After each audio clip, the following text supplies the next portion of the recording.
To talk us through the epic conclusion to the Gears of War trilogy is our special guest, the Lamborghini driving Tony Stark of video games, Cliff Blazinski. What's up? We're so happy to have you. The demo this morning you did on the stage of the Microsoft press conference was great and all. Yeah, I think it turned out okay. And I wouldn't expect anything less, but we're actually going to see something a little different today, right? Absolutely. What you were seeing at the E3 show at the Microsoft press conference was one half of the story. Okay. So in Gears 3, we're playing with the story a little bit Pulp Fiction style, whereas for a little bit, you play as Cole and Baird on their own mission, and then it kind of links up with Marcus and Dom when they're on a ship. So the two stories intertwine nicely, and it winds up with a giant Leviathan exploding.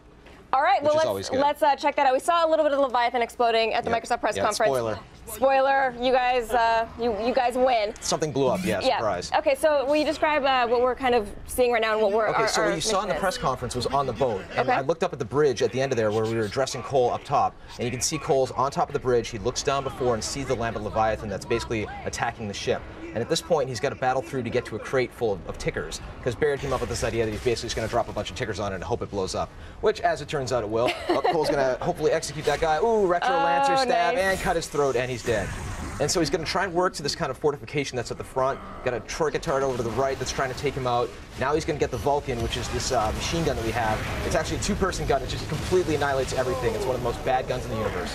How is it a two-person gun? So basically, player 2 carries an ammo box, kind of like the little monkey with the crank type thing, right? Okay. And player 1 holds the Vulcan cannon, and if you follow him around, you're kind of chained together. And it's kind of like, you know, people in a donkey suit. So you got to work together a little bit. And so we have some new Gear soldiers here. Like, who are they? So basically, you have Carmine is back. Yep. And this time, he's a total badass. I don't know if you ever saw the image of him. He's got like giant guns and everything, right? He can like take out a locust. I'm kind of sad about that. We don't know if he's going to live or die. Yeah, we had a contest and people voted. I know. I voted that he should die. That's why I'm a little disappointed that he's a badass. I want him to die too.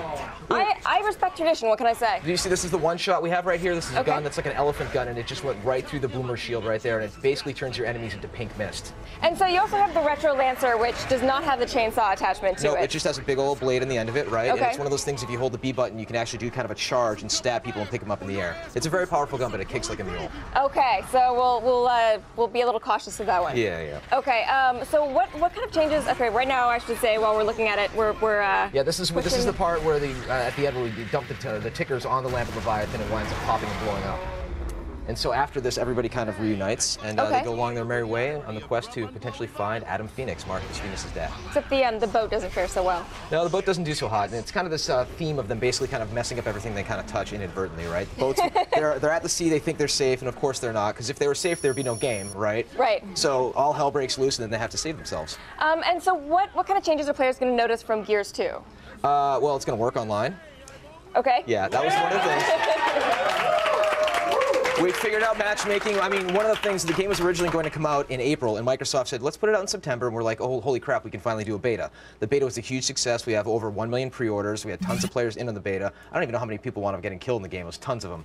And matchmaking got sorted out, and we have dedicated servers. So day 1, September 20th, this is huge.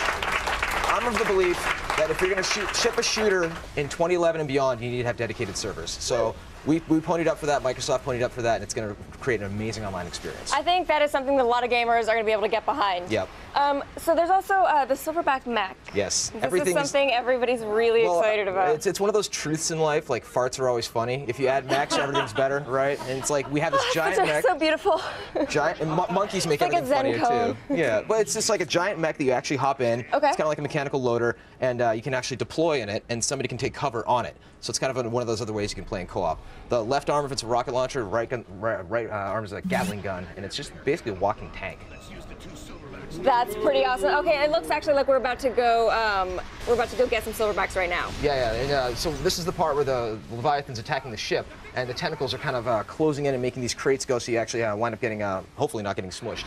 Right. And if you look over to the right, what happens is we open kind of a garage door, and there's 2 silverbacks in there. In the main game, you actually have access to both of them, right? Both players can hop in it, but for the purposes of the demo, we wanted to show off the co-op gameplay of the fact that player 1 can deploy and player 2 can take cover on it, kind of blind fire around it, and just generally have fun and kick ass. Now, so you guys love doing these giant sort of Leviathan-style monsters. Are we going to see more than one?